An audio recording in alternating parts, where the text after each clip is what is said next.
무더운 날씨 건강하셨습니까? 날씨가 너무너무 더운데요.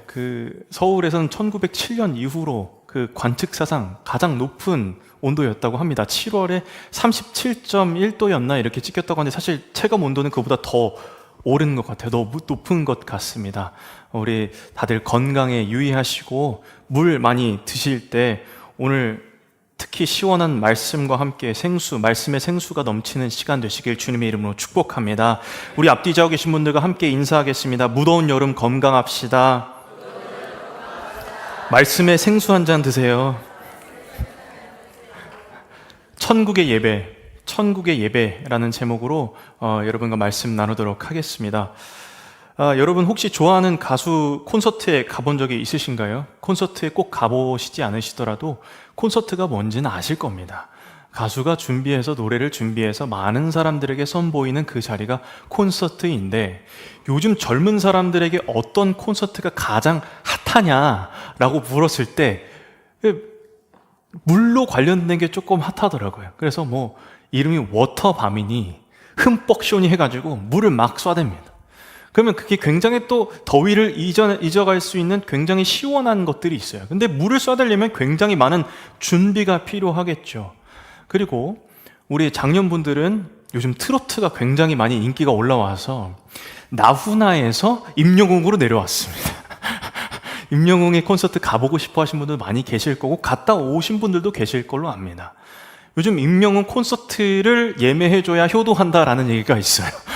이거 얼마나 빨리 눌러야 그거를 할 수 있는지 도무지 모르겠습니다. 많은 분들이 콘서트 예매에 실패하셨다고 굉장히 낙심하고 계신 분들도 있으실 텐데, 자, 이렇게 콘서트가 진행됩니다. 콘서트가 진행됨에 있어서 가장 필요한 것이 하나 있습니다. 꼭 선행되어야 하는 것이 있습니다. 그게 뭐냐면 리허설입니다. 어떤 공연이든지 어떤 연극이든지 어떤 무언가가 펼쳐지기 위해서는 리허설이 꼭 필요합니다. 리허설이라는 말은 rehearse라는 그 단어가 합쳐진 건데 다시 되풀이하다라는 거예요. 우리가 리허설을 생각할 때 뭘 생각합니까? 리허설이 펼쳐지게 되면 실제로 할 것처럼 음악한 노래하는 사람들도 노래를 하고 연기하는 사람들도 연기를 하고 스태프들도 만약에 물대포를 쏴야 한다면 언제 쏴야 하는지, 조명이 언제 나가야 하는지, 이 모든 동선들을 파악해서 실제 할 것처럼 합니다. 리허설 없이 곧장 들어가는 사람 없습니다. 리허설은 가짜가 아니라 진짜를 위한 준비입니다. 리허설은 가짜가 아니에요. 리허설은 진짜를 위한 준비입니다. 예배도 마찬가지입니다. 오늘 우리가 드리는 예배는 천국 예배의 리허설입니다. 오늘 우리가 드리는 이 예배는 천국 예배의 리허설이고, 리허설만 하고 끝나는 건 아무것도 없습니다. 리허설을 한다면 본 공연이 있는 것이고, 리허설을 하고 난다면 분명히 실제와 실체가 있는 것입니다. 리허설은 가짜가 아니라 진짜가 있으니까 준비하는 거죠. 우리는 지금 예배 시리즈를 하고 있습니다. 다 기억나십니까? 예배의 본질이 무엇입니까? 하나님을 향한 반응이고, 우리는 예배 드리기 위해 지음을 받았다고 했습니다. 또 우리의 예배는 이곳에서 끝나는 것이 아니라 삶으로 이어져야 하고, 우리의 예배는 개인적인 것뿐만 아니라 공동체적인 것이라 했습니다. 그리고 지난주 말씀처럼 우리의 예배는 하나하나 우리 마음을 각으로 쪼개어 하나님 앞에 올려드리는 것이라 했습니다. 자, 그렇다면 이 모든 예배가 있잖아요. 이 모든 예배는 천국의 예배를 향합니다. 이 모든 예배는 우리가 앞으로 천국에 가서 드릴 그 예배를 향합니다. 그것이 마지막 피날레고 장식입니다. 오늘 예배 시리즈 마지막입니다. 우리가 드리는 이 예배는 그저 일주일에 한 번 참석하는 종교 행사가 아닙니다. 우리가 함께 드리는 이 예배는 우리가 들어갈 그 천국 예배의 리허설인 줄 믿습니다. 하나님은 그래서 우리가 하늘의 예배, 천국의 예배를 미리 누릴 수 있도록 이 예배를 허락하시는 거예요. 우리가 이 땅에서 하늘의 예배, 천국의 예배가 이런 것이다라고 하나님께서 알려주신 것이 오늘의 예배입니다. 찬양할 때 천국에 펼쳐질 아름다운 음악이 있어서 우리가 미리 준비하는 겁니다. 저는 오늘 바드시 성가대 찬양하는데 너무너무 아름답더라고요. 제가 천국의 예배를 준비하면서 하나님, 천국의 예배 음악은 어떻습니까? 이렇게 하고 있는 오늘 막 되게 세게 부르시지도 않았고 정말 이렇게 리듬 있게 부르시는데 너무너무 마음이 아름다운 거예요. 이런 아름다운 음악도 천국에 있어 우리가 미리 연습하는 겁니다. 기도할 때 어떻습니까? 엎드려 주님 앞에 대화하는 법을 미리 배우는 겁니다. 말씀 들을 때 내 사랑하는 주님의 음성을 미리 듣는 겁니다. 교제를 통해 우리는 모든 민족과 함께할 영적 공동체를 누려보는 겁니다. 신약학자인 톰 라이트가 이렇게 말을 했습니다. 예배는 하나님 나라의 실제를 미리 살아가는 훈련이다. 우리는 천국 시민으로서의 삶을 예배를 통해 연습한다는 거예요. 예배는 하나님 나라의 실제를 미리 살아가는 훈련이고 천국 시민으로서 예배를 통해 그것을 연습한다는 거예요. 그래서 히브리서 8장 5절은 이렇게 말합니다. 그들이 섬기는 것은 하늘에 있는 것의 모형과 그림자라. 아멘. 우리가 지금 드리고 있는 이것은 모형이자 그림자인데 여러분, 모형과 그림자가 있다는 건 실체가 있다는 거예요. 그래서 우리는 그 천국의 예배를 사모하는 줄 믿습니다. 이 땅에서 우리 예배는 언제나 완벽하지 않죠. 때론 예배의 마음이 흐트러질 때도 있고 찬양도 입술에만 맴돌 때가 있고 기도도 형식처럼 느껴질 때만 있고 말씀은 너무 멀리 있는 것처럼 느껴질 때도 있습니다. 그런데 이 예배 시리즈를 통해서 우리는 한 가지 질문을 꼭 하게 됩니다. 나는 하나님 앞에 예배자로 합당한 자인가? 어찌 보면 하나님은 이 예배 시리즈, 아니 이 모든 우리의 삶을 통해서 이 질문을 우리가 스스로 하기를 원하시는지 모르겠어요. 하나님이 기뻐하시는 것이 무엇입니까? 부족함에도 불구하고 끊임없이 하나님을 붙들려는 마음. 하나님, 저 부족하거든요. 예배 시리즈를 보니까 제가 예배 드릴 수 있는, 하나님께 예배할 수 있는 온전한 사람이 아닌 것 같아요. 그러면 거기서 예배가 멈춰야 되느냐? 그렇지 않습니다. 그럼에도 불구하고 우리는 하나님을 예배하는 자인 것입니다. 우리는 하나님을 예배할 때 그 안에서 온전해질 줄 믿습니다. 우리가 이 땅에서 예배드리는 것이 온전한 게 아니라 이 땅의 예배에 어설퍼도 우리 예배는 계속됩니다.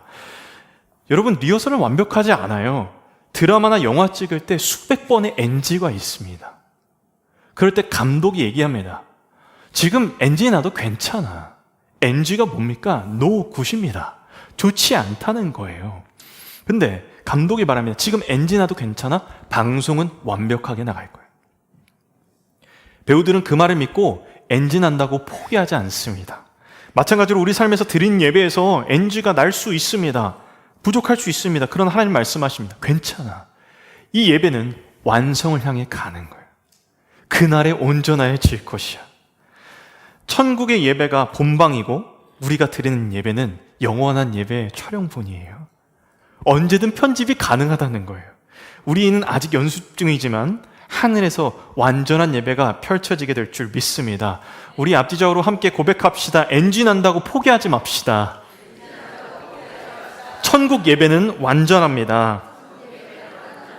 아멘. 그렇다면 우리가 드리는 천국의 예배는 어떤 예배일까요?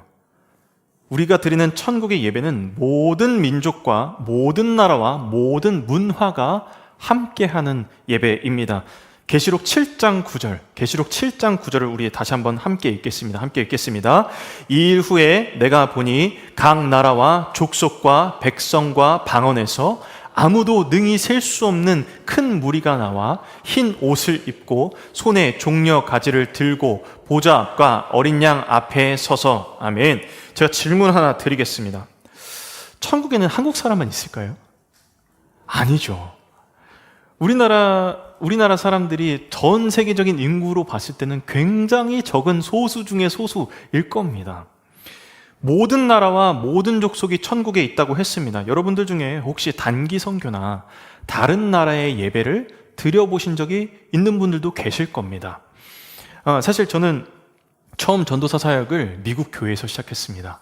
한인 교회가 아니라 정말 백인들만 500명, 600명 있는 교회. 굉장히 남부에서 그 전통적이고 보수적인 교회에서 전도사 사역을 처음 시작했습니다. 그곳에 한국 사람이라고는 저와 제 친구 부부 그리고 한 2명 정도 더가 있었습니다. 거기서 전도사 사역을 처음으로 시작했어요. 찬양 인도도 하고 그리고 아이들에게 말씀을 가르치기도 하고 이런 과정을 겪었습니다. 미국 교회는 예배를 몇 시에 드릴까요? 몇 시에 드릴까요? 지금 굉장히 9시, 10시 이렇게 드리는 교회가 많은데 제가 있었던 교회는 9시에 전부 다 모입니다. 그리고 그 9시에 전부 다 모인 분들이 소그룹 교제를, 소그룹 나눔을 지금 우리로 같으면 세움토 모임을 먼저 합니다. 그리고 나서 10시에 다 같이 예배를 드려요. 그런 형식입니다. 여러분 11시에 예배 드리는 게 언제부터 시작됐을까요? 미국에서부터 시작된 건데요. 그 농업사회, 농경사회와 연관이 있습니다. 농사 일을 끝마치고 예배 자리에 올 수 있게 하려면 11시가 돼야 올 수 있었던 거예요. 그래서 11시에 예배를 드리는 게 미국에서 정착이 되었고 그게 우리나라로 넘어와서 11시에 예배를 드리게 된 겁니다. 근데 지금 미국은 11시에 예배 드리지 않고 9시나 10시 혹은 점심이 지나서 그 이후 오후에 예배 드리는 것을 시간대가 많이 그렇게 드리는 추세라고 합니다. 그런데 예배 형식은 어떨까요? 굉장히 전통적이고 보수적인 교회도 있는 반면에 굉장히 형식이 간소화해서 간단하게 찬양하고 설교하고 기도하고 이렇게 드리는 교회도 굉장히 많습니다. 저는 지금 형식의 옳고 그름과 예배 방식의 옳고 그름을 말하는 것이 아닙니다. 또 어디가 있을까요? 저는 미국에서 전도사 사역을 시작했고 제가 대학 시절에는 국제교회를 다녔어요. 국제교회를 다니면 모든 국적을 가진 사람들이 함께 예배를 합니다. 거기에는 보면 아프리카 친구들이 굉장히 많았어요. 부룬디, 마다가스카, 그리고 남아공 이런 곳에서 온 친구들이 굉장히 많았습니다. 근데 이 친구들이 명절이 되면 다들 한국 사람들은 이제 각자 집으로 가는데 자기들끼리 비행기를 타고 집을 갈 수가 없잖아요. 며칠 동안에. 그래서 자기들끼리 음식도 해먹고 같이 모여서 예배를 드립니다. 같이 예배를 드리는데 저도 언젠가 명절을 일찍 부모님을 뵙고 나서 가족들을 뵙고 나서 일찍 학교에 내려간 적이 있습니다. 그런데 같이 아프리카 형식으로 예배를 드린다는 거예요. 같이 나도 예배 드리자. 예배를 드리는데 시작됩니다. 예배가 시작됩니다. 피아노, 젬베, 북도 있고 막 자기들끼리 굉장히 잘 칩니다. 북을. 그런데 예배를 드리고 시작합니다. 찬송합니다. 찬양합니다. 기도합니다. 말씀이 있습니다. 찬양합니다. 기도합니다. 말씀이 있습니다. 또 찬양합니다. 기도합니다. 말씀이 있습니다. 저희 찬양팀 기도회 시간이 한 2시간 정도 기도를 했거든요. 꽤 길게 기도를 했어요. 그 정도 하려나 생각을 했는데 끝나고 나 시간 보고 좀 놀랐습니다. 제 시간이 넘은 거예요. 그래서 제가 끝나고 한 친구에게 물었으면 너희 나라에서 예배 몇 시에 드리냐? 아침 8시에 드린대요. 그 아이들만 드리는 거 말고 전부 다 드리냐? 전부 다 드린대요. 근데 그 예배를 오기 위해서 너무너무 멀리 있는 지역에 있는 분들도 있기 때문에 미리 전날에 오기도 하고 새벽부터 나와서 예배를 드린다는 거예요. 그래, 그럼 몇 시간 동안 드리냐라고 했더니 저한테 말했던 기억이 아직도 있습니다. 3시간 플러스라는 거예요. 그러니까 3시간은 기본으로 가고 언제 끝날지 몰라 이런다는 거예요. 그때 성령님이 임재하시면 끝까지 가는 거예요. 뭐 배고프고 이런 거 상관없이 그냥 예배 드린다는 거예요. 제가 이거 보면서 느꼈습니다. 근데 굉장히 그 친구 표정이 행복한 거예요. 예배 드리고 나는데. 전 그거 보면서 깨달았습니다. 천국의 예배가 이럴 수 있겠다. 우리가 드리는 예배 형식과는 많이 다르지만 천국의 예배는 온 민족과 온 나라와 모든 백성이 함께 모여서 예배하는 거잖아요. 한국 사람만 천국에 가는 것 아니잖아요. 모든 나라와 족속과 백성과 문화가 함께 모여서 예배한다는 겁니다. 그런데 그 모든 사람이 한 영광을 찬양합니다. 어린 양 예수 그리스도를 찬양하는 예배입니다. 그날은 한국 사람뿐만 아니라 미국 사람, 유럽 사람, 남미 사람, 아프리카 사람, 모든 대륙에 있는 사람들이 각자 다 다른 언어로 같은 구원의 감격을 노래할 것입니다. 각자의 문화로, 각자의 악기로, 표현으로 하나님께 올려드립니다. 어떤 이들은 춤을 추고, 어떤 이들은 무릎을 꿇고, 어떤 이들은 눈물을 흘리며 하나님을 찬양할 것입니다. 예배드리는 시간도 다릅니다. 형식도 다릅니다. 모든 것이 다르지만 우리는 그 자리에 예수 이름으로 함께 할 것입니다. 아멘. 오케스트라를 한번 떠올려 보십시오. 바이올린, 첼로, 피아노, 심벌, 트럼펫 다 악기 소리가 다릅니다. 그런데 지휘자 한 사람을 중심으로 한 악보를 연주할 때 아름다운 음악이 됩니다. 천국의 예배도 이와 같습니다. 문화도 다르고 표현도 다양하지만 모두가 예수 그리스도라는 한 악보를 연주하고 있는 거예요. 그럴 때 모든 것이 다르지만 아름다울 수 있는 겁니다. 오늘 우리는 특별히 또 클래식 예배로 하나님 앞에 나아갑니다. 묵도하고 사도신경하고 찬송하고 교동문하고 말씀 듣고, 이 형식이 젊은 친구들에게는 조금 낯설고 어색할 수 있습니다. 클래식 예배는 익숙하지 않을 수 있습니다. 이 찬송가 처음 들어봐요. 이렇게 낯설게 여겨지시는 분들도 있을 겁니다. 클래식 예배의 오늘 이 찬송가나 이 예배 형식은 기존의 예배보다는 조금 더 차분하고 가사에 집중하게 합니다. 템포도 빠르지 않아요. 곡조도 익숙하지 않을 수 있습니다. 그런데 우리가 꼭 기억해야 할 것이 있습니다. 클래식은 옛 것이 아니에요. 클래식은 옛 것이 아니라 변하지 않는 걸 클래식이라고 합니다. 변하지 않는 게 클래식이에요. 수많은 세월을 지나오며 검증되고 수많은 세월을 지나오며 확인된 그 믿음의 고백들이 이 찬송가, 이 예배 형식인 거예요. 고난의 시대에도, 부흥의 시대에도, 병상 위에서도 이 찬송들이 하나님 백성의 입술에서 끊이지 않았던 겁니다. 내 영혼이 은총 입어 예수로 나의 구주 삼고, 얼마나 많은 사람들이 이 찬송을 부르며 눈물로 기도했고 죽음 앞에서 천국을 소망했겠습니까? 우리가 이 찬송을 부른다는 것은 그 믿음의 유산을 우리도 받아서 우리 다음 세대에게 이어가겠다는 선언이에요. 박근호 목사님과 제가 이 클래식 예배를 고집하고 하는 이유도 우리에게 주신 하나님 이 믿음의 유산을 흘러가게 하여 주십시오. 이거 우리 세대에만 멈춰 있는 게 아니라 이 너무 주옥 같고 너무 아름다운 이 하나님을 향한 아름다운 믿음의 유산과 고백들이 흘러가게 하여 주십시오. 클래식은 더 이상 이것을 고백하고 곱씹을 때 내 고백이 되고 내 노래가 되고 내 기도가 되는 겁니다. 여러분, 클래식 음악 하면 굉장히 어려우시죠? 저도 처음에 할 때 저희 형이 클래식 음악을 피아노를 전공했기 때문에 처음 들을 땐 굉장히 어려웠어요. 그런데 보통 뭐 대중음악이라든지 CCM이라든지 좀 짧은 곡을 굉장히 많이 듣잖아요, 요즘에. 제가 형에게 물어봤습니다. 어떻게 이걸 편하게 듣는 거야? 그랬을 때 저희 형이 같이 음악회에 가기 전에 곡을 한번 배경을 설명해 줬어요. 그 얘기를 듣고 그 음악회를 가서 나오니까 그 여운이 굉장히 깊더라고요. 내가 알아야 잘 들을 수 있는 그 음악이 클래식 음악이에요. 어려울 수 있습니다. 하지만 우리 찬송가, 우리 청소년들에게 어려울 수 있습니다. 그러나 이 낯선 환경 안에서 따라 부르다 보면 그 안에 담긴 신학의 깊이, 복음의 중심, 수많은 선배들의 피와 눈물이 담긴 그 고백을 내 고백이 될 때 하나님의 놀라우신 은혜가 그 안에 있고 이 믿음이 다음 세대에게 전해질 줄 믿습니다. 저희 아들이 어린이집 가면서 요즘 노래를 많이 불러요. 반짝반짝 작은 별, 아기 상어, 그리고 곰 3마리, 이런 노래들을 자주 부릅니다. 그래서 제가 하원할 때 선생님이 저에게 말씀해 주시는 거예요.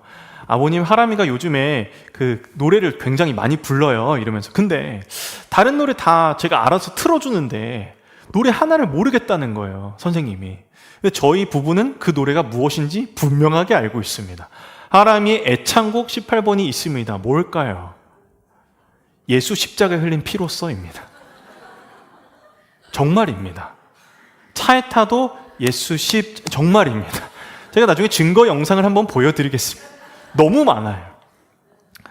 저희 어머니가 이제 하람이 어렸을 때 한번 불러오셨던 것이, 그래서 지금도 자꾸 집에서 있다가 이렇게 있다 보면 아빠 예수 십자가 흘린 피로써 틀어줄까요? 이렇게 말합니다. 그럼 이제 제가 이제 저는 재즈로 찬송까지 들었던 게 있어서 그걸 틀어주면 이제 뛰면서 찬양합니다. 선생님이 모를 수밖에 없죠. 크리스찬이면 모를 수밖에. 그 노래 제목이 뭐냐는 거예요. 아이도 이렇게 찬송가가 지금 무슨 뜻을 알겠습니까? 근데 예수 십자가, 저한테 계속 묻는 거예요. 예수 십자가 흘린, 저를 눈을 보면서 얘기해. 예수 십자가 흘린 피로써 그대는 씻기어 있는가? 그대 씻기어 있는가? 마음속에 여러 가지 죄악 깨끗이 씻기어 있는가? 저에게 묻는 것 같은 거예요. 어른들은 이 찬송을 자녀와 함께 부를 수 있는 것이 굉장히 은혜입니다. 함께 부르는 우리 이 찬송이 가정과 교회 다음 세대의 믿음의 뿌리가 되어야 합니다. 클래식은 취향이 아니에요. 단순한 취향이 아니라 우리의 신앙의 뿌리를 지키고 연결하는 힘입니다. 이게 끊어지면 없는 거예요. 오늘 우리가 함께 그 고백을 부를 때 세대는 하나 되고 하나님은 그 예배를 받으시게 되는 줄 믿습니다. 반대로 어른 성도분들 중에 요즘 젊은이들이 부른, 청년들이 부르는 CCM 가사가, 찬양이 어색함이나 거리감이 느껴질 수 있습니다. 찬송가만 불렀으면 좋겠는데 예전처럼 차분한 예배가 좋은데 이 클래식 예배만 계속 합시다 뭐 이러고 싶으시겠죠. 충분히 이해합니다. 우리가 오랫동안 불러왔고 그 찬송가 가사 하나하나가 굉장히 큰 고백인 거 알고 있습니다. 그런데 예배는 스타일보다 중심이 중요합니다. 형식은 바뀔 수 있어요. 곡도 다른 거 부를 수 있습니다. 열린 마음이 가져야 합니다. 여러분들이 젊으셨을 때 불렀던 복음성가들이 지금 거의 찬송가처럼 부르시지 않나요? 하나님의 사랑을 사모하는 자, 나의 힘이 되신 여호와여, 이거 어떠세요? 거의 찬송가입니다. 이거 예수 우리의 왕이여라는 찬양은 그냥 찬송가로 같이 들어와 버렸어요. 이제는 젊은 청년들에게는 바로 지금 찬양들이 그런 찬양들이에요. 물론 저도 이제 보면서 가사를 잘 분별해야 하는 것들이 있더라고요. CCM 중에는 그냥 위로만 원하고 하나님에 대한 표현이나 복음적인 내용이나 신학적인 가사나 하나님에 대한 내용이 한 번도 하나님이라는 것에 대한 주님이라는 것에 대한 것이 하나도 등장하지 않는 것도 있어요. 그 분별해야 합니다. 예배 때 부를 수 없습니다. 그러나 그렇지 않으면 곡이 바뀌어도 예배 대상은 바뀌지 않는 겁니다. 다음 세대가 오는 교회가 되려면 다음 세대가 고백하는 그 고백도 함께 드려져야 되는 거예요. 우리가 드리는 찬양이 경쾌하든지 엄숙하든지 중심에 하나님을 향한 진실한 마음과 전심의 고백이 있다면 그 예배 하나님이 받으시는 거예요. 하나님께 드리는 예배 세대마다 시대마다 방식은 달랐지만 본질은 같았습니다. 여러분 한번 생각해 보십시오. 같은 나라, 같은 지역, 같은 교회 안에서 세대가 다르다고 문화가 다르다고 서로 이해하지 못한다면 어떻게 모든 민족이 모든 나라가 함께 모이는 예배에 천국 예배 잘 드릴 수 있겠습니까? 어른 세대가 다음 세대도 이해하고 품을 때 그래 너희 쉽지 않겠다. 너희가 할 수 있는 방법으로도 같이 예배해보자. 다음 세대는 그 사랑과 본을 믿음을 통해 배워갑니다. 다음 세대들은 어른 세대가 물려주신 이 신앙의 유산을 이어받아야 합니다. 존중해야 합니다. 마땅히 그래야 합니다. 온 세대가 함께 존중하고 이해하며 신앙의 유산을 이어받을 때 그 교회는 결코 무너지지 않습니다. 오늘 우리 교회가 이런 교회 되기를 주님의 이름으로 축복합니다. 세상은 지금 갈등합니다. 갈등이 점점 더 심화됩니다. 서로의 입장을 이해하려 하지 않습니다. 다름을 인정하려 하지 않습니다. 같은 언어를 쓰고 같은 지역에서 함께한 부부가 말이 안 통하네라는 말이 나옵니다. 친구 사이에서도 말이 안 통하네라고 말합니다. 진짜 말이 통하지 않는 건 아니잖아요. 언어가 다른 건 아니잖아요. 그런데 오늘 우리가 붙잡아야 할 소망이 여기 있습니다. 문화가 달라도 세대가 달라도 국적이 달라도 우리는 예수 그리스도 안에서 하나라는 것입니다. 예수님을 믿는 사람은 그 믿음 안에서 더 이상 흩어진 개인이 아니라 한 몸이고 한 가족이고 한 공동체인 줄 믿습니다. 갈라디아서 3장 28절 유대인이나 헬라인이나 종이나 자유인이나 남자나 여자나 다 그리스도 예수 안에서 하나이니라. 아멘. 교회는 단순히 종교란의 기독교를 같이 적은 사람들이 모인 곳이 아니에요. 하나님 나라의 가족이 되는 것, 천국의 가족이 되는 것입니다. 서로 이해하고 노력하려고 사랑 안에서 하늘 가족의 훈련을 하는 겁니다. 우리 앞뒤좌우 계신 분들과 함께 인사합시다. 우리의 다름을 이해합시다. 주 안에서 하나입니다. 아멘, 아멘, 아멘. 그렇다면 누가 천국의 예배에 참여할 수 있습니까? 천국의 예배에 참여할 수 있어야 되잖아요. 모든 나라 족속 백성에 오는 예배에 누가 참여할 수 있겠습니까? 계시록 7장 10절에 보면 그 사람들의 무리가 나옵니다. 함께 읽겠습니다. 시작. 큰 소리로 외쳐 이르되 구원하심이 보좌에 앉으신 우리 하나님과 어린 양에게 있도다 하니. 아멘. 수많은 무리는 이 땅에서 깨달은 사람들이에요. 내 힘으로 내 자격으로 이 자리에 선 게 아니라 구원이 전적으로 하나님께 있고 어린 양 예수 그리스도께 있는 그것을 깨달은 사람. 그렇다면 이 사람들은 구체적으로 어떤 과정을 거쳤냐는 거예요. 오늘 계시록 7장 14절에 더 구체적으로 말씀합니다. 함께 읽겠습니다. 시작. 이는 큰 환난에서 나오는 자들인데 어린 양의 피에 그 옷을 씻어 희게 하였느니라. 아멘. 중반부부터 읽었고요. 여기서 핵심은 어린 양의 피에 그 옷을 씻어 희게 하였다는 거예요. 무엇을 말합니까? 예수 그리스도의 보혈로 죄 사함 받은 자들. 내 노력이나 공로가 아니라 예수 그리스도의 보혈, 그것이 전적인 나의 구원의 은혜인 줄 믿습니다. 여러분, 흰 옷은 성결함의 상징입니다. 우리가 입은 이 예배자의 옷은 우리가 거룩하게 삶을 살아왔기 때문에 그거에 대한 보상으로 주어지는 것이 아닙니다. 우리가 삶을 예배자로 드려야 한다라고 했을 때 나를 구원하시는 하나님의 은혜에 반응하며 살아가는 거예요. 예수 그리스도께서 십자가에 흘리신 그 피로 더럽고 상한 옷이 희게 된 겁니다. 이 장면은 출애굽기, 구약의 출애굽기 12장의 한 장면을 떠오르게 합니다. 사건을 떠오르게 합니다. 뭘 떠오르게 할까요? 유월절입니다. 이스라엘 백성들이 애굽에서 해방될 때 하나님께서 몇 가지 재앙을 내리셨죠? 10가지 재앙을 내리셨습니다. 피, 개구리, 이, 파리, 가축병, 종기, 우박, 메뚜기, 흑암, 그리고 마지막 장자 재앙입니다. 근데 하나님께서 이런 굉장히 큰 사건들을 말씀하실 때는 꼭 예고를 하십니다. 장자장에도 장자재앙 예고, 그리고 장자재앙이 있고요. 홍수가 있을 때도 홍수 예고를 하십니다. 그리고 심판이 있습니다. 소돔 고모라 멸망의 때도 예고를 하시고 심판을 하십니다. 자, 그렇다면 장자재앙의 예고를 하시고 심판을 하실 때 어떻게 한 사람들만 살아났습니까? 유월절이 무엇입니까? 어린 양의 피를 문, 좌우, 설주와 임방에 바르고 그 안에 들어가 있으라는 거예요. 그 안에 들어가 있으면 하나님께서 그 피를 보시고 그 집은 넘어가시겠다는 거예요. 그것이 유월절 패스오버라고 합니다. 자, 근데 이 유월절 패스오버라는 것에 대해서 제가 저희 틴즈와 우리 영지 청년들에게 제자 훈련을 하면서 한번 설명을 한 적이 있습니다. 유월절에 대해서 이렇게 얘기한 적이 있습니다. 뭐냐면, 여러분 한번 생각해 보십시오. 이스라엘 백성들이 고센 땅에서 머무르고 있었는데 그 피 안에 들어가서 살게 되었던 애굽 사람이 과연 없을까요? 저는 있을 수 있다고 생각합니다. 자, 그렇다면 애굽 사람 중에 아무도 구원을 받지 못했다고 가정해 봅시다. 그 피에 들어간 사람이 애굽 사람이 아무도 없어요. 그러면 제가 질문해 보겠습니다.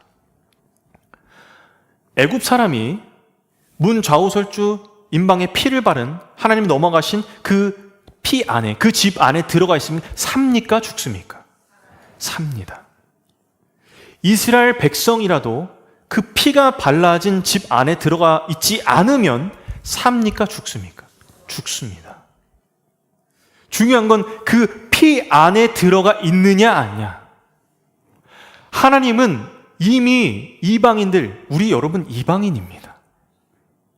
우리를 향한 하나님의 구원 계획은 이미 시작되었던 거예요. 성경은 이방인을 이스라엘 백성들만 선택했다고 말하는 것이 아니라 구약에서부터 이미 이방 민족, 가장 천대받고 하대받는 사람들을 위해서 하나님의 구원 계획이 시작됐다는 거예요. 저는 성경을 공부하고 연구할수록 놀라운 게 어떻게 이 구약시대 성경으로 정경으로 채택된 이름에 성경에 여자 이름이 있을 수 있습니까? 이때 룻기가 어떻게 나옵니까? 에스더가 어떻게 나옵니까? 여자 사사들이 어떻게 나옵니까? 하나님은 이미 이방인들 뿐만 아니라 모든 하대받고 모든 어려움이 있는 그 모든 한 사람 한 사람을 구원하시기 위한 계획이 있었다는 거예요. 내가 모든 민족, 모든 백성, 모든 방언을 다 모아 천국에서 예배할 것이다. 하나님의 계획인 거예요. 여러분, 우리는 이 유월절을 생각하며 이 유월절, 그 피 안에 머물러 하나님의 진노와 심판이 임할 때, 공의의 하나님의 심판이 임할 때 예수 그리스도의 피로, 그 십자가로 넘어간 사람, 마찬가지로 하나님께서 우리에게 물으십니다. 네 안에 십자가의 보혈이 있느냐? 마치 하람이가 저에게 묻는 것처럼 예수 십자가에 흘린 피로써 그대는 씻기어 있는가? 그대는 씻기어 있는가? 성도 여러분, 그 피로 말미암아 이 땅에서 예배도 천국에서 예배도 참여할 수 있는 겁니다. 이 땅에서 천국을 누린 사람이 천국에 가는 거예요. 리허설을 한 사람이 본 공연에 올라가는 겁니다. 이 땅에서 천국을 누리시고 또 앞으로 갈 천국의 예배도 소망하신 여러분 되시길 주님의 이름으로 축복합니다. 제가 천국의 예배에 대해서 이렇게 얘기를 하면 어떤 분들은 이렇게 말씀하신 분들이 전에 있더라고요. 목사님, 천국에 가서라도 좀 쉬고 싶어요. 계속 예배만 어떻게 드립니까? 언제 영원히 예배 드린다고 했는데 계속 이것만 한다고요? 저도 좀 쉬고 싶습니다. 지루합니다. 재미없습니다. 굉장히 솔직하고 현실적인 질문이에요. 근데 왜 이런 반응이 나올까요? 왜 이런 질문이 나올까요? 예배에 대한 오해가 있어서 그래요. 성경이 말하는 예배는 단지 1시간 우리가 드리는 이 프로그램이 아니에요. 예배는 하나님을 알아가고 하나님을 즐거워하고 하나님과 함께하는 삶 그 자체입니다. 천국의 예배는 지겹게 막 반복하고 막 계속 예배 돌려라, 막 하루 종일 예배 돌려라, 이게 아니에요. 깊은 기쁨과 만족인데요. 19세기, 20세기를 관통하는 가장 유명한 신학 변증가가 있습니다. C.S. 루이스라는 사람인데요. 그 사람이 이렇게 말했습니다. 하나님을 즐거워하는 것이 곧 가장 높은 형태의 예배다. 하나님을 즐거워하는 것이 곧 가장 높은 형태의 예배다. 천국에서 예배는 하루 종일 앉아서 예배 드려라, 말씀 너 이거 외워라, 찬양해라, 이런 게 아니에요. 그런데 힘들어서 잠깐 졸면 하나님이 회초리 들고 너 졸았어 이렇게 때리는 게 아니에요. 그날 주님 앞에서는 여러분 무슨 말씀 할 수 있겠습니까? 주님 앞에 서면 뭐라고 말씀하시겠습니까? 주님 처음 뵙겠습니다. 물론 맞대어 주님을 처음 뵙겠죠. 근데 그 인사가 아닙니다. 천국의 예배는 주님을 처음 본 사람들이 모이는 곳이 아니에요. 주님을 처음 본 사람들이 아니라 주님과 추억이 있는 사람들이 오는 거예요. 주님, 저 이 땅에서 삶에 너무너무 힘들었는데 이 말씀 때문에 제가 버텼어요. 제가 하나님, 이 견뎌낼 수 없는 이 상황 가운데 주님의 그 음성을 듣고 제가 겨우 버텼어요. 제 마음이 무너져 내렸을 때 이 말씀, 주님께서 주신 은혜로 제가 버틸 수 있었습니다. 이제 제가 주님을 봅니다. 제가 이제 실제 주님을 봅니다. 이 말씀하신 주님을 실제로 뵈니까 주님 왜 이 말씀하신지 알 것 같아요. 우리는 하나님을 보는 자체로, 만난 자체로 기뻐하고 즐거워하는 겁니다. 그 영광에 압도되는 겁니다. 우리 주님이, 이런 주님이 나를 사랑하셨던 거구나. 주님, 저 주님 너무 보고 싶었어요. 이게 천국의 예배입니다. 천국의 예배는 지루한 게 아니에요. 너무 보고 싶었고 사랑하는 나의 주님을 드디어 대면하여 보는 겁니다. 그리고 그분과 영원히 함께하는 겁니다. 이 땅에 영원이라는 단어는 없어요. 우리 모두에겐 끝이 있습니다. 그런데 주님과 함께하는 그 천국은 영원합니다. 여러분, 사랑하는 사람하고 전화통화만 해야 된다고 생각해 보십시오. 굉장히 답답할 겁니다. 저희 아내랑 연애할 때 코로나 기간도 있었고 못 보는 기간이 있어서 영상통화인데, 여러분 영상통화의 특징 아시죠? 영상통화하면 더 보고 싶어요. 영상통화하면 하면 진짜 감질만 나서 더 보고 싶어요. 그런데 고린도전서 13장 12절에 이런 말씀이 있어요. 우리가 지금은 거울로 보는 것 같이 희미하나 그때에는 얼굴과 얼굴을 대하여 볼 것이요, 지금은 내가 부분적으로 아나 그때에는 주께서 나를 아신 것 같이 내가 온전히 알리라. 아멘. 여러분, 우리가 지금은 거울로 보는 것 같이 희미하나. 여러분, 거울 볼 때 지금 희미한 분들 계세요? 거울이 희미한가요? 왜 이렇게 얘기했을까요? 이때 당시 거울은 지금 우리가 볼 수 있는 반딱반딱하고 완벽하게 내 얼굴을 볼 수 있는 거울이 아니었어요. 은이나 주석이나 구리 이런 것들을 막 이렇게 비벼서 겨우 윤곽만 확인할 수 있도록 만든 게 그 당시 거울이었어요. 그래서 거울로 보면 희미한 거예요. 내 윤곽은 보이는데 이게 잘 돼 있는 게 맞나? 그래서 거울로 본 것 같이 희미하나. 그날에는 내 주님을 온전히 보고 주님께서 나를 온전히 아신 것 같이 나도 주님을 온전히 알게 된다는 거예요. 우리가 이 땅에서 주님을 온전히 볼 수 없지만 그때 얼굴과 얼굴 보면 주님, 나 주님 보고 싶었어요. 주님 나를 온전히 아신 것처럼 나도 알고 싶어요. 이 고백을 하는 겁니다. 언제요? 그때 천국의 예배에서. 성도 여러분, 우리 모두 주님과 얼굴을 맞대어 볼 수 있는 이 천국의 예배를 소망하게 되시는 모든 성도들 다 되시길 주님의 이름으로 축복합니다. 마지막으로 저는 천국에 가면 주님을 보고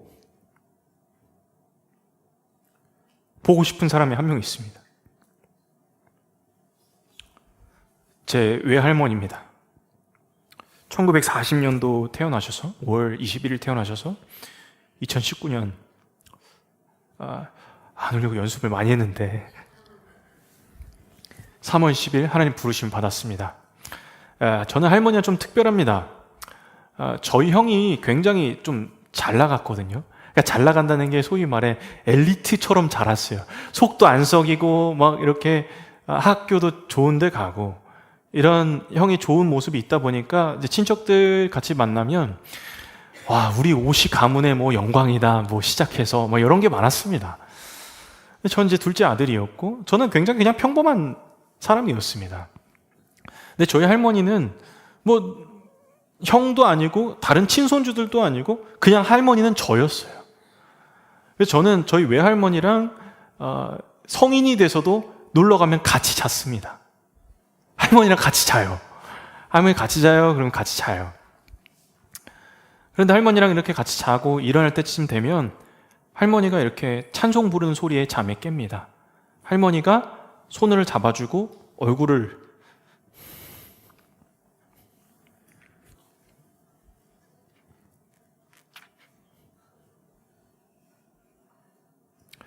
쓰다듬어 주시면서 기도해 주는 소리에 눈을 뜹니다. 저는 우리 권사님들, 시니어 권사님들 뵐 때마다 저희 할머니 생각이 많이 납니다. 근데 할머니는 저한테 어려서부터 하셨던 말씀이 있어요. 뭐냐면 다른 친척들도 아니고 저한테 찬이야 너 결혼할 때까지 살 거야? 그러셨어요. 너 결혼할 때까지. 할머니 뭐 저 결혼할 때까지 살아요. 저는 뭐 제 아이들도 볼 때까지 사셔야죠 이랬는데 그때 저 연애도 안 하고 있었습니다. 내 할머니한테 그렇게 말했던 기억이 납니다. 돌아가시기 몇 달 전에 할머니가 위급하다고 서울대병원 중환자실에 계셨는데 그때 가족들을 다 오라고 하셨어요. 의식도 없으시고 못 깨어나실 때 가족들 한 명 한 명 인사를 합니다. 어머니, 아버지, 저희 이모들, 삼촌 다 인사를 하고 나오고 제 차례가 돼서 들어갔습니다. 할머니 이렇게 누워있는 거 보면서 할머니 찬이 왔어요? 저 왔어요? 하는데 할머니 눈 뜨신 거예요. 그래서 그 뒤로 한 1년여 가까이 살아 계셨습니다. 살아 계시면서 할머니 같이 환송 예배도 불러드리고 살아 계실 때 같이 예배도 하고 찬송도 많이 불러드리고 어머니랑 일부러 또 할머니 많이 찾아뵙고 했습니다. 그리고 할머니께서 하나님 부르심을 받았습니다. 근데 할머니 그렇게 일을 하지 말라고 하셔도 나가서 고구마를 심으시더라고요. 나가서 자식들 손주를 준다고 뭘 하시더라고요. 할머니 이거 하지 마 했는데도 꼭 하시더라고요. 할머니가 돌아가신 다음에 그 할머니가 심어두신 고구마를 캤습니다. 고구마를 캐서 먹다가 어머니가 얘기하십니다. 이게 할머니가 준 마지막 고구마야. 이제 끝이야. 이거 먹으면 없어. 근데 저희 할머니가 밤고구마를 이렇게 심으셨거든요. 그거 먹는데 너무 목이 매더라고요. 고구마 때문에 목이 맨 게 아니라 고구마 때문에 목이 맨 게 아니라 할머니 생각나서 목이 맸습니다. 저희 할머니 생신을 제가 좀 잊고 살았어요. 돌아가시고 나서. 저희 할머니 생신이 5월 21일인데 이날이 저희 결혼 기념일이에요. 근데 제가 말씀 준비하다가 보니까 할머니 생신 5월 21일이었구나. 할머니 사진 보다가 이 태어나신 날짜, 돌아가신 날짜 이게 나오잖아요. 할머니 생신 5월 21일이었구나. 내가 또 이걸 잊고 살았네. 근데 결혼 기념일인데. 근데 여러분 5월 21일이 무슨 날인지 아십니까? 부부의 날입니다. 저희는 부부의 날에 결혼을 했고 저희 할머니는 부부의 날에 태어나셨습니다. 여전히 할머니가 보고 싶거든요. 근데 저는 확신합니다. 부부의 날에 이 땅에 오신 저희 할머니는 지금 천국에서 누구보다 사랑하는 주님의 아름다운 신부로 그분과 예배하고 있을 겁니다. 나는 그것을 믿습니다. 그리고 저뿐만 아니라 우리 모두, 그리고 모든 나라와 백성들 모두가 그날에 함께 고백할 것입니다. 구원하심이 내가 천국에 올 수 있는 이유는 우리 하나님과 어린 양에게 있도다. 이것이 우리가 천국 예배를 소망하는 이유입니다. 이 땅 예배는 우리가 참여할 수 있도록 우리에게 주어진 체험판이고 예고편입니다. 제가 미국에서 공부할 때 예배에 대해서 가장 기억에 남는 한 문장이 있었어요. 밥 커플린의 Worship Matters라는 책 중에 예배가 중요하다라는 책이 있었는데 이 책 중에 나와 있는 구절이 하나 있었습니다.